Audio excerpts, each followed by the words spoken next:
Hi guys, it's Mattiace, and yes, after downing that heli, I decide not to reload my LMG and waste 100 bullets in the beginning of the game. Instead, I switched to another LMG. I have no idea which one is better than another, so there's no point reloading in that case. Yes, most of you guys probably know by now that Warzone and Call of Duty just had an update. For us playing only Warzone, this is a 9 gig patch to download. For the ones who has bought Call of Duty, they have to download about 32 gigs as far as I know. Now, one of the most significant changes that I noticed right away was the armor satchel.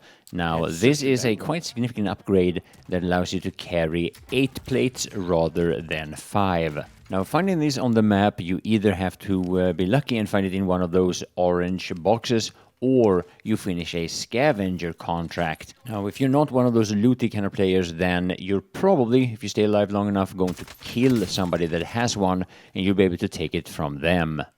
Still, we don't have duos for Warzone, and to me this is just another mystery.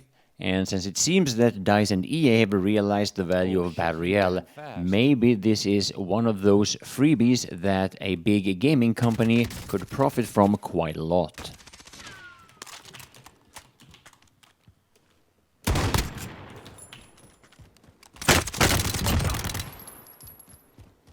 I switched the wrong weapon.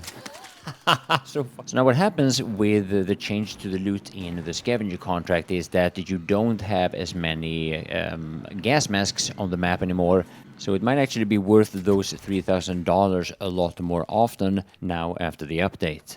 The truck is now back again in solos. It was gone for a while, but it has been significantly nerfed. I never really tried it out, so I don't know in what capacity it has been nerfed, if it is harder to roadkill with it, or if it just takes less damage to kill it. Not entirely sure. But I am sure that some of you guys probably are wondering, did Infinity Ward fix the lag issues that we've been plagued with, especially in the beginning of the rounds and also in the lobbies? Well, the lobby doesn't really matter, but in-game, well, let's have a look.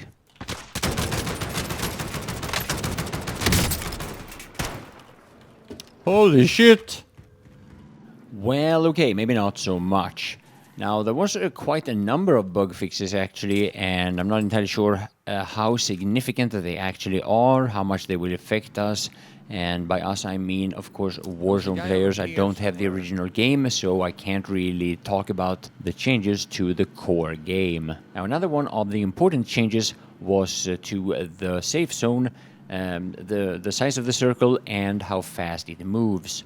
I actually had one win where I died and ended up in Gulag because I miscalculated the circle, and I'll show you that at the end of the video. That's actually from a win, so the whole round will be uploaded on my secondary channel, unedited of course.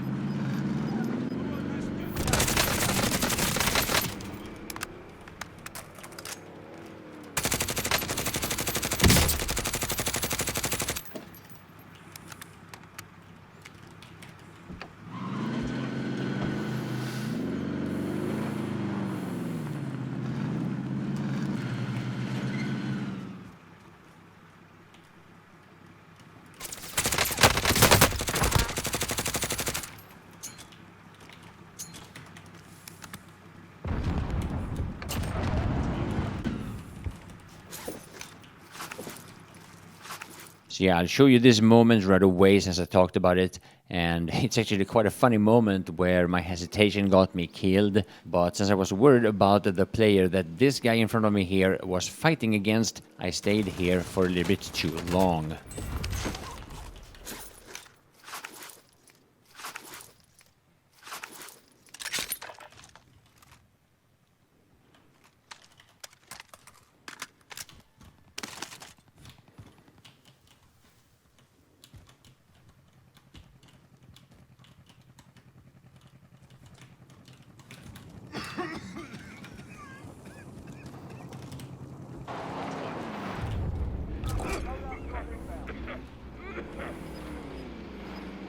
Oh, this is fast. No, I was so close. As far as I can tell, it doesn't seem like they have implemented an anti-cheat system. I was killed by at least one very obvious aimbotter the very first time I tried out the patch, and I spectated him, and that's another of those videos that's going up on my secondary channel. Now, I haven't seen any nerfs or buffs to any of the weapons, but the one weapon that to me seemed really powerful during this patch was the MP5. Now, I do pick up MP5s quite a bit, but I don't have a specific loadout for it, so I've only tried out the ones that you can loot on the map. And to be honest, some of them seem really good. Another weapon that I've never really spent much time with is the Bison, but here you see somebody that's actually upgraded it, and whether or not it's the right choice to pick it up in a situation like this when I have the stopping power or the stopping ammo for my current SMG. Now, that is a tough choice.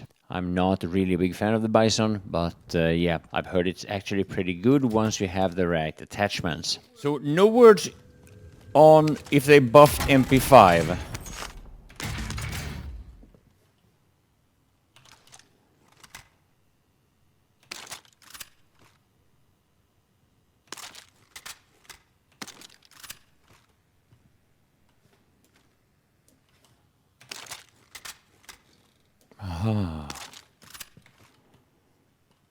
So you can get that one here also. That's good to know. And you see the difference between those two. Can be a bit confusing. Good to know. See, as of now, I'm not entirely sure if there's a reason to replace my MP7 for any build of the MP5. I'm still sticking to my Grau as my primary and my MP7 as my secondary, or my close quarter combat gun that is also designed for running a little bit faster if I get caught in a bad situation like the gas, for example. Now, I'm also planning on actually making a specific stream where we only spend time on upgrading weapons and trying out different attachments, and all of you guys who want to participate in that, you can come with your suggestions and talk about why one upgrade is better than another upgrade for a specific weapon or for a specific style of play. Now, the way I want to do this is that I want to first start off with, let's say, assault rifles, and then we move to probably SMGs. After that, we do the same thing with LMGs, and whether or not we're going to do it with snipers, I don't know, because I play snipers so little that I probably don't have the attachments or the upgrades unlocked yet, so might be a little bit hard. But with the other three weapon types, we could probably check that out. So let me know if that's something you're interested in, and if enough people want to do it, then we'll try to schedule that sometime in the near future.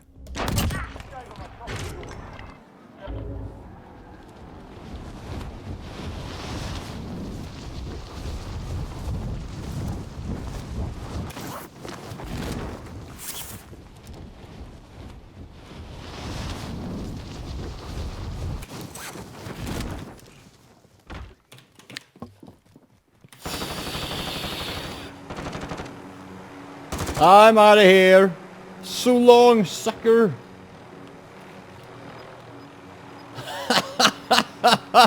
Whoa. That was scary. How do you get out of here? Oh, like this. So yeah, as I mentioned, I did have a quite exciting solo win, and if you want to see that whole round, check it out on my secondary channel. This is just a little bit of a taste of the beginning of the end game of that round. So yeah, big thanks for watching, guys, and yeah, see you next time.